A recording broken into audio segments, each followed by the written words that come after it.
Thomas and the Wolf.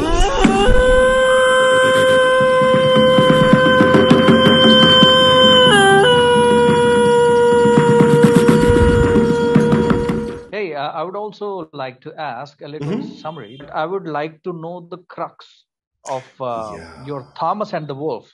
Yeah. What is the message? What is the message? There's a couple. It's layered, and I did my best not to overcrowd it with things. For one thing, the meta thing, and this is spoilers for people who haven't read Thomas and the Wolf. If you are planning to read Thomas and the Wolf, you skip a bit and just skip past this part. I would like for my young 20-something-year-old dad to read this book because I think that that is a nice thing that I can do for him, is to find him and say, hey, you wrote this. I think that you might want to read it because Yeah. you might want to pick up, where you left off a little bit, maybe just sort of at least give yourself a little bit of a head start, in a lot of these things. And so that's one level. And so the way that I did that was by making my dad into this character called Samuel, who is now reincarnated as a young man named Thomas. And just because I think that whoever he is, if he's anything like this Thomas character, or who I imagine my dad might be in his new incarnation, if he saw me, and he's a young man who went to college in US and in one of these more liberal oriented colleges, then he might see, a white, oppressor who is culturally appropriating other cultures and wearing a symbol, on over his heart, which not only is a symbol of oppression in that it's Christianity, but specifically it's maybe he's read the Trinity Blood anime series and has this twisted idea that it's some kind of like proto-Nazi German thing, because it was a Yeah. group of German Christians that were even creepier than regular Christians. And so what would this child think of me, and why would he listen to me? What would this young 20-year-old version, this new version of my dad, think of me? And so what I did was I created the Wolf character, which is basically the famous QAnon shaman, the guy that had the red, white, and blue paint on his face with the buffalo horns, and went Yeah. and stormed into the Capitol with all the militiamen with their Confederate flags and guns. And so the story is that there's a young man named Thomas who is mocking this wolf character, and but then he starts having a recurring dream, and then he feels compelled to go seek out the wolf, and he doesn't know why exactly. And so then they meet, and it turns out that the wolf, not to say that I don't know enough about the QAnon shaman, whose name happens to be Jacob. The wolf's name is Jacob in my story, and I didn't know that was his name. Anyway, I had my other sort of biblical reference reasons for choosing the names that I chose for the characters.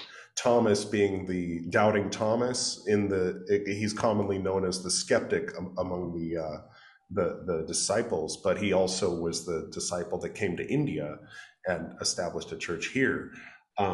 But in his role as the skeptic disciple, he's like the newest of these biblical characters, where the wolf, his name is Jacob. Jacob was Israel. Jacob was the father of the 12 tribes. And he was the grandson of Abraham. So we're talking like kind of old school. So it's a generation gap between the Zoomer and the Boomer, the Zoomer and the Gen X, the older Gen Xer. The wolf character is a bit older than me. And so there's a lot going on, but it's subtle. And there's a lot that is easily missed if a person just kind of reads it on the surface and says, oh, that was shorter than I was hoping that there would be more of this book because I was enjoying reading it. But the thing is, I said everything. I said 100% and not 101 of what I wanted to say. I didn't say 99%. I didn't say 101%. Everything is in the book. It's exactly finished. People want me to write a sequel. it's not going to happen, because these aren't just like goofy characters for a new show. This is me communicating with my dad, letting him know that he wrote a book when he was in his former life. And so that's basically it. The message of compassion. I saw a video recently where someone was interviewing a Buddhist monk, and they said, "So Buddhists believe in reincarnation? Do you have to believe in reincarnation to be Buddhist?" And the monk stopped and he said, "What it is that person in your life that you are angry at, that you have an issue with, might be your mother." Like that, like beyond, do you believe in reincarnation? Beyond, is it real? Like, just stop and think that this person who cut you off on the freeway could have been your mother in a former life. And so in that way, it's an offering of a little bit of perspective, or an offering of that same kind of compassion message, where the young left tuber, he's a young liberal YouTuber who's always out there ranting against how evil the right wingers are, the political right wingers in America. And so this ultimate, symbol of the political right winger in the QAnon shaman, the one who stormed the Capitol and everything, could be your own son, and that he might have followed your advice, young man, and it was your advice that led him to exactly who he is today. And that's really kind of, I think, the heart of it. Beyond my own personal thing with my own specific dad, that was the crux of it.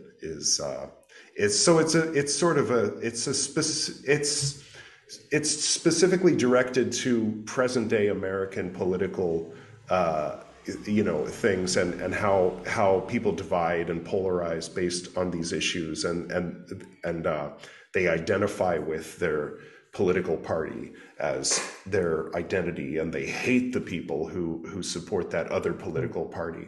And so it's an offering of peace, to that. They don't end up agreeing. The wolf doesn't convince Thomas that the wolf is right, and Thomas doesn't convince the wolf that Thomas is right about political issues. But they find common ground. And also, one last thing it does is, there's a trope in the US where the southern states person, you can even find it in that recent movie, Don't Look Up, where when they show all the dumb people that are they're not looking up, even though there's a comet, because they're so dumb. They're southern. They're from the South. Yeah. They have southern accents. They wear southern styles of clothes, and they listen to country music. And so that's the last accepted form of racism in the United States, is you're not supposed to be racist against people who are Black or Asian or Hispanic or any of these people, but feel free to depict Southern people because they're poor. They have funny accents. They're poor, and they maybe they're less educated, or they think in terms of old types of racism and stuff like that. So just mock the hell out of them. They're rednecks. So what I did was I made Wolf more intelligent. I made the wolf more intelligent than Thomas, and I made him actually make some really good points that are my points, actually. So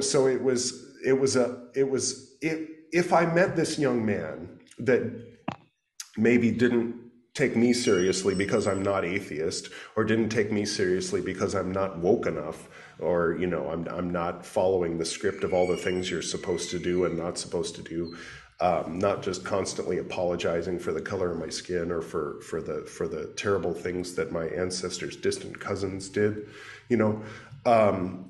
then I should be disregarded. And so I was saying, well, if I had my dad's ear, if I had this young man's ear, and he gave me 5 minutes to impart whatever wisdom I, as a Gen Xer, or I as me, Edward, would have to impart, what would I say? So I wove that in to